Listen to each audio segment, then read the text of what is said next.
आपने कहा, और मैं चाहती हूं मेरे दर्शक भी जरा सुने, मौलाना साहब आज ये कह रहे थे कि कैसे एक साजिश हो रही है आग लगाने वाली, और वो आग लगाने वाली ऐसी साजिश है वक्फ के नाम पर कि आने वाले समय में एक और देश की मांग हो सकती है।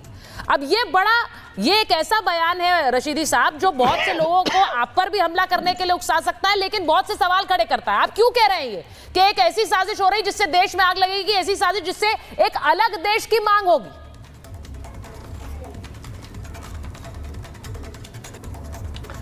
देखिए सुचारिता जी, बंगाल में एक बयान आया, सिद्दीकुल्लाह चौधरी ने कहा कि अगर मुसलमानों के खिलाफ बिल आएगा तो क्या मुसलमान सड़कों पर नहीं उतरेंगे, और मुसलमान सड़कों पर उतरे, उन्होंने गाड़ियां जलाई, फसाद हुआ, दंगा हुआ, ये सब ने देखा। मणिपुर में इसी बिल के विरोध को लेकर एक एमपी के घर को जला दिया। असदुद्दीन ओवैसी साहब एक बयान दे रहे हैं, मुसलमानों उठो, ये उठने का वक्त है। हाँ। तुम्हारी मस्जिदों के खिलाफ साजिश हो रही है, सरकार को इस पर माफी मांगनी चाहिए। और ये बिल को फाड़ देते हैं और पार्लियामेंट में बैठकर रोते हैं।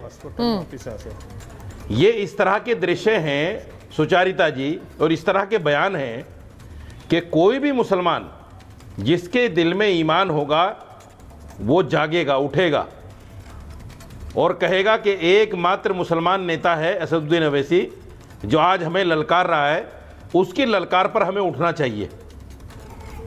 और क्या कुछ हो सकता है ये तो आने वाला वक्त बताएगा।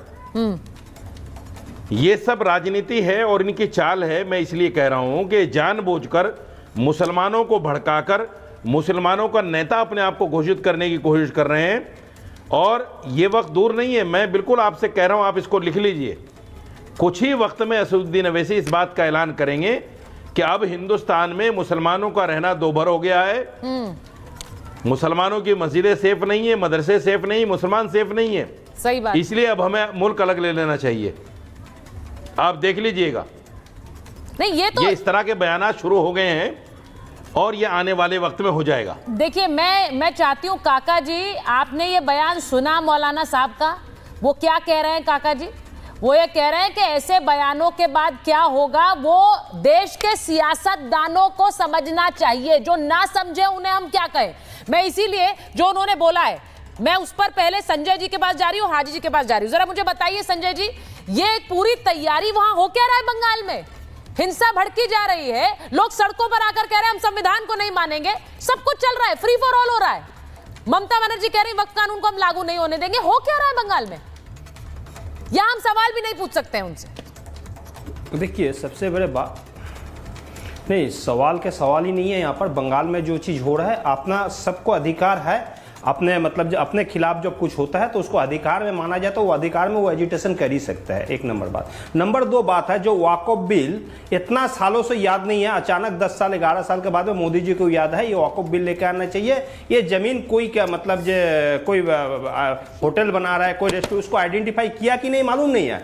लेकिन सबसे बड़े बात क्या है, कुछ भूमि माफिया के लिए ये वक्फ की जो जमीन है, जमीन भूमि माफिया को हाथ में दिया जाएंगे और उससे फायदा लिया जाएंगे। इसके चलते इसको वक्फ के जितना भी ये कानून लेके आया उसको चेंज कराने का कारण से भूमि माफिया को हाथ में ये जमीन देना है इनके।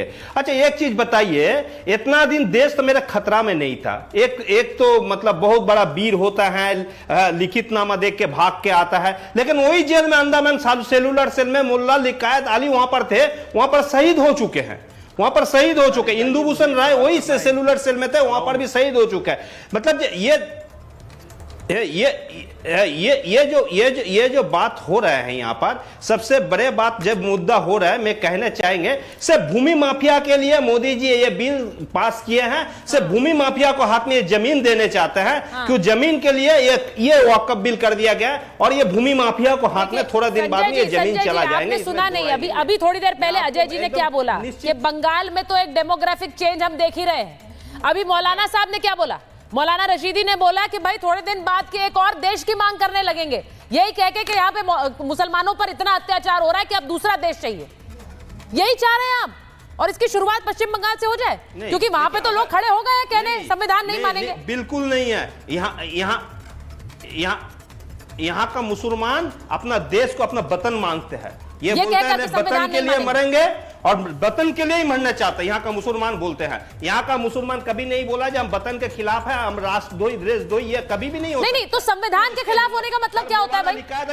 संविधान के खिलाफ होने का मतलब क्या होता है संजय जी? जो देश के साथ है वो संविधान के खिलाफ है। सुचरिता जी, भाई मुझे बता दीजिए, आप लोगों ने तो इतने प्रोटेस्ट कर रहे थे संविधान की प्रतियां ले लेकर हाथ में, ये कहकर कि संविधान को बदलना चाह रहे हैं, संविधान के साथ छेड़छाड़ करना चाह रहे हैं। वहां वो खुलकर कह रहे हैं हम संविधान नहीं मानेंगे, उनके बारे में दो शब्द नहीं निकल रहे आपसे।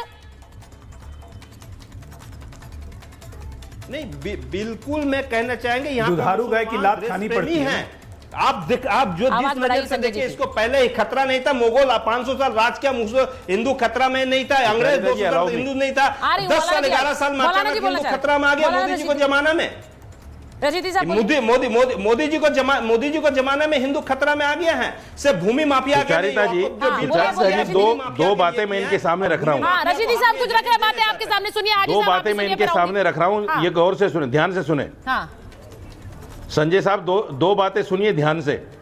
आपने बिल्कुल सही कहा कि हिंदुस्तान का मुसलमान नहीं चाहता दूसरा देश। यस, हिंदुस्तान का मुसलमान तो उस वक्त भी नहीं चाहता था जब जिन्ना ने दूसरा देश ले लिया। मुसलमान नहीं चाहता था। इस बात को प्रधानमंत्री जी ने भी कोड किया है कि हिंदुस्तान का मुसलमान नहीं चाहता था कि दूसरा देश बने, लेकिन जिन्ना ने लिया दूसरा देश। नंबर एक। दूसरी बात, 1970 में जब ये गजट बना और ये वक्फ प्रॉपर्टी सरकारों को दी गई कि वक्फ बोर्ड बनाकर, क्या उस वक्त कांग्रेस सरकार गुरुद्वारा प्रबंधक कमेटी की तरह मुसलमानों की एक कमेटी बनाकर ये प्रॉपर्टी उनके हाथ में नहीं दे सकती थी? ये देखिए, मैं आपको पेपर दिखा रहा हूं। ये 250 बीघा जमीन है दिल्ली के अंदर, 250 बीघा जमीन। ये सरकार, कांग्रेस सरकार ने हथियाई है। कांग्रेस सरकार ने, जब केंद्र में कांग्रेस सरकार थी, दिल्ली में कांग्रेस सरकार थी, ये वक्फ बोर्ड की जमीन कांग्रेस ने हथियाई है सरकार के नाम पर। उस वक्त आप भी कांग्रेस का हिस्सा थे, ममता बनर्जी कांग्रेस में थी उस वक्त। लीजिए, तो आपने उस वक्त में ये प्रॉपर्टी मुसलमानों को क्यों नहीं दी भाई? लीजिए। अब ये जो भूमाफिया वाली बात हो रही है, सरकार के पास थी, आज भी सरकार के पास है। भूमाफिया की बात कर रहे थे, उसके पेपर दिखा रहे हैं रशीदी साहब। वो कह रहे हैं कि देख लीजिए कैसे। अब वहां पर कश्मीर में बोला जा रहा है नेशनल कॉन्फ्रेंस का जो दफ्तर बना हुआ है वो वक्फ की जमीन पर है। यहाँ कितने सवाल उठेंगे भाई हाजी साहब। मौलाना साहब यहाँ बैठे हुए हैं कि बड़े बड़े नेता जो प्रदर्शन कर रहे हैं उन्हीं पर सबसे ज्यादा सवाल उठ रहे हैं कि उनकी वही भूमाफिया बनकर बैठे हैं, इसीलिए उनको कष्ट हो रहा है। मुझे इस हिंसा से दिक्कत है। मौलाना साहब ने सही कहा कि यहाँ पर पहले माहौल बना और उसके बाद कह दो यहाँ सेफ नहीं है, सुरक्षित नहीं है, अलग देश चाहिए। ये बहुत बड़ा खतरा है।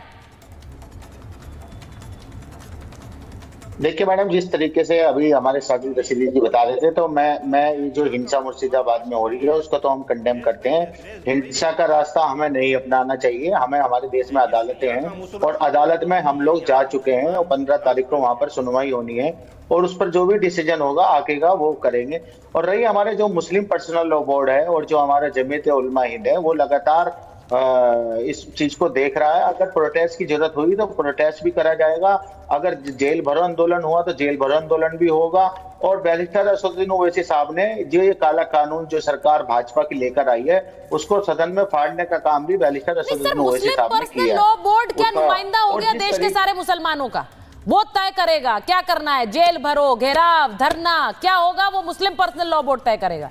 ये आपने क्लियर कर दिया है कि मुस्लिम पर्सनल लॉ बोर्ड है नुमाइंदा सारे मुसलमानों का।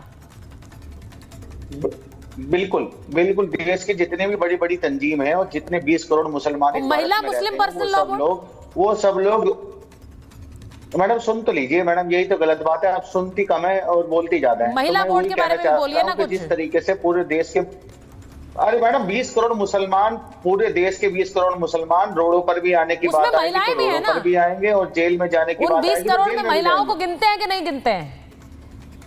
जो महिला बोर्ड है, बिल्कुल महिला हमारी, वो कह रही है कि हम समर्थन में, उनकी आवाजों का कोई अहमियत नहीं है क्योंकि आप बार बार All India Muslim Personal Law Board के कोट करते हैं, वो तय करेंगे, वो बताएंगे क्या करना है, घेराव होगा, धरना होगा। महिला पर्सनल लॉ बोर्ड क्या कह रहा है उसका तो कोई मायने ही नहीं है। महिलाएं बोलती रहे जो बोलना है, हमें क्या फर्क पड़ रहा है, वो समर्थन कर रही है, करती रहे। देखिए मैडम, कुछ लोग हमारे